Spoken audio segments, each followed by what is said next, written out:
Dear friend, channel में आपका स्वागत है। आज का हमारा टॉपिक है difference between doctrine of eclipse and doctrine of severability. तो ला स्टूडेंट को इन दोनों डॉक्ट्राइन में बड़ा कन्फ्यूजन होता है, क्योंकि इन डॉक्ट्राइन में काफ़ी समानता लगती है। तो हमने काफ़ी सारे कमेंट्स के बेसिस पे इसको इस वीडियो के थ्रू कवर करने का ट्राई किया है। हम इसमें दोनों डॉक्ट्राइन का मीनिंग समझेंगे, उनके अंतर को समझेंगे और उनको एक एक लीडिंग केस ला की मदद से उनका एप्लीकेशन भी समझेंगे। तो आइए शुरू करते हैं। अभी हम पॉइंट बाय पॉइंट इस दोनों के डिफरेंस देखते हैं। पहले डॉक्ट्राइन ऑफ एक्लिप्स क्या है। तो डॉक्ट्राइन ऑफ एक्लिप्स जैसा नाम से समझ में आता है कि ये आच्छादन का सिद्धांत है, ग्रहण का सिद्धांत है। जो कॉन्स्टिट्यूशन के प्रोविजन है वो उस सबॉर्डिनेट कानून के उन प्रोविजन को ढक लेते हैं, आच्छादन कर लेते हैं, उनका एक्लिप्स कर देते हैं जो उनके प्रोविजन से अलग जा रहे होते हैं, जो उनसे मैच नहीं कर रहे होते हैं। डॉक्ट्राइन ऑफ सेवरेबिलिटी दूसरे हैंड पे वो है कि सबॉर्डिनेट कानून के वो प्रोविजन जो कॉन्स्टिट्यूशन के प्रोविजन से मैच नहीं करते हैं उनको अलग कर दिया जाता है, उस एक्ट से हटा दिया जाता है। तो इन दोनों में यही डिफरेंस है कि डॉक्ट्राइन ऑफ एक्लिप्स में उसको पूरी तरह से रिमूव नहीं किया जाता है, उन प्रोविजंस को जो असंवैधानिक होते हैं उनको टाइम बिंग ढक लिया जाता है और वो शैडो में चले जाते हैं, तो वो लगभग जीरो हो जाते हैं।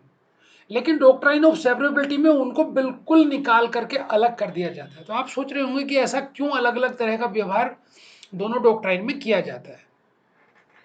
तो इसको हम अभी क्लियर करने वाले हैं, पर आप ये समझ लीजिए कि दोनों के दोनों डॉक्ट्राइन आर्टिकल 13(1) से ही रिलेटेड है, अनुच्छेद 13(1) जो संविधान का है उससे ही रिलेटेड है।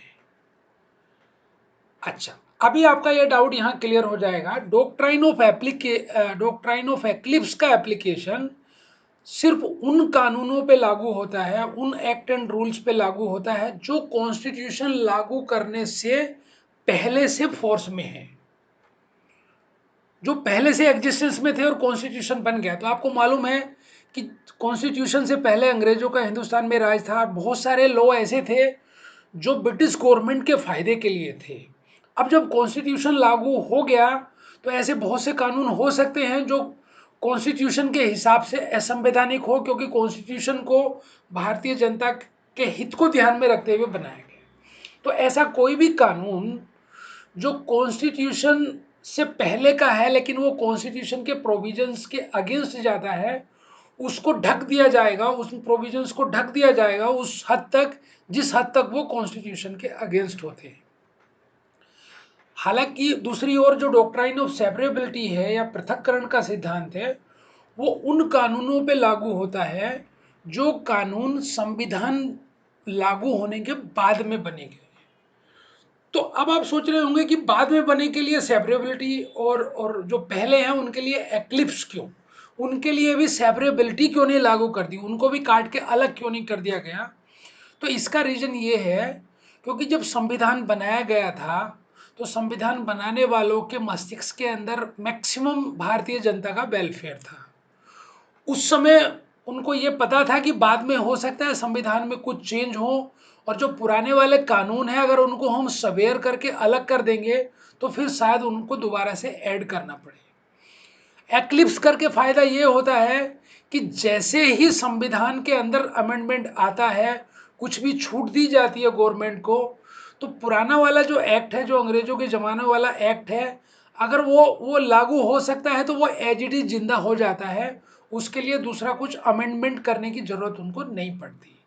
तो इसके लिए डॉक्ट्राइन ऑफ एक्लिप्स पुराने वाले कॉन्स्टिट्यूशन से पहले वाले कानूनों पे लागू होती है। और चूंकि बाद के कानून तो बनने ही चाहिए कॉन्स्टिट्यूशन के हिसाब से, अगर वो किसी भी वजह से नहीं बने हैं तो फिर उनको सिवेयर करने के अलावा और कोई ऑप्शन नहीं होना चाहिए। इसके लिए बाद वालों पे डॉक्ट्राइन ऑफ सेपरेबिलिटी लागू होती है। डॉक्ट्राइन ऑफ सेपरेबिलिटी का दूसरा नाम डॉक्ट्राइन ऑफ सेपरेबिलिटी भी है। अभी हम एक एक लीडिंग केस ला से दोनों की दोनों डॉक्ट्राइन के डिफरेंस को और अच्छे से समझेंगे। तो doctrine of eclipse Sagir Ahmad बनाम स्टेट ऑफ यूपी में अप्लाई की गई थी और इसमें यूपी ट्रांसपोर्ट एक्ट लागू इन्वॉल्व था और कंटेंशन ये था। तो आप देखिए बहुत इंटरेस्टिंग चीज़ है, जब संविधान बना तो पब्लिक को ये राइट दिए गए कि वो कोई भी बिजनेस कर सकती है और जो गवर्नमेंट होगी उसको कंट्रोल नहीं करेगी। तो यूपी रोड गवर्नमेंट का जो पहले का एक्ट था कॉन्स्टिट्यूशन से पहले का, उसमें ये मोनोपोली थी स्टेट गवर्नमेंट की कि वो जहाँ चाहे वहाँ प्राइवेट वाहनों का आना जाना ट्रांसपोर्टेशन कंट्रोल कर सकती है और वहाँ पे सिर्फ स्टेट रोडवेज की ही मोनोपोली हो सकती है।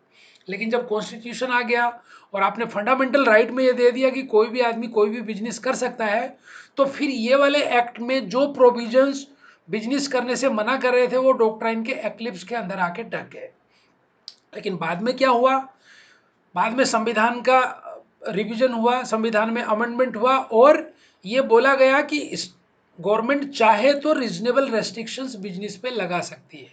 और जैसे ये प्रोविजन आया, उस प्रोविजन के अंतर्गत यूपी रोडवेज ट्रांसपोर्ट एक्ट का वो पोर्शन जो संविधान के लागू होने पे ढक दिया गया था, मृत प्राय हो गया था, वो दोबारा से जिंदा हो उठा। और कोर्ट ने इसमें यही बोला कि अगर रीजनेबल रेस्ट्रिक्शन स्टेट लगाता है ट्रांसपोर्ट बिजनेस में तो वो वैलिड हो जाएगी, चूंकि अभी संविधान में अमेंडमेंट के थ्रू ये पावर स्टेट गवर्नमेंट को और सेंट्रल गवर्नमेंट को दे दी गई है। तो इससे आपको समझ में आया होगा कि डॉक्ट्राइन ऑफ एक्लिप्स किस तरह से अप्लाई होता है। इमीडिएट एक्लिप्स तो तभी हो जाता है जब संविधान लागू हुआ और बाद में संविधान में अमेंडमेंट होने के बाद में अगर कोई रिलैक्स दिया जाता है तो जो पुराना कानून जिसपे एक्लिप्स हो गया था, जिसका ग्रहण लग गया था, वो वापस जिंदा हो सकता है। अभी डॉक्ट्राइन ऑफ सेवरेबिलिटी का केस ला देखते हैं, ए के गोपालन वर्सेस स्टेट ऑफ मद्रास। तो ये प्रिवेंटिव डिटेंशन एक्ट 1950 संविधान आने के बाद का है और इसमें ए के गोपालन जो एक यूनियन के कार्यकर्ता थे, उनको स्टेट ऑफ मद्रास गवर्नमेंट ने अरेस्ट किया और उन्होंने इसको चैलेंज किया कि सेक्शन 14 के अंतर्गत जो उनको अरेस्ट किया गया है वो अनकॉन्स्टिट्यूशनल है, बिकॉज सेक्शन 14 संविधान के अनुच्छेद 22 के अनुरूप नहीं है।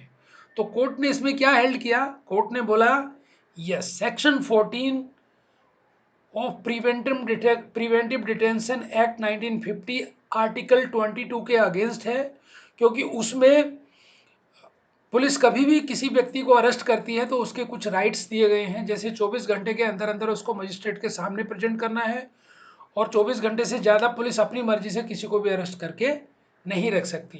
तो सुप्रीम कोर्ट ने कहा है कि सेक्शन 14 का जो प्रोविजन है वो आर्टिकल 22 के अनुरूप नहीं है, इसलिए वो अनकॉन्स्टिट्यूशनल है, असंवैधानिक है, इसलिए वो वाइड करार दिया गया।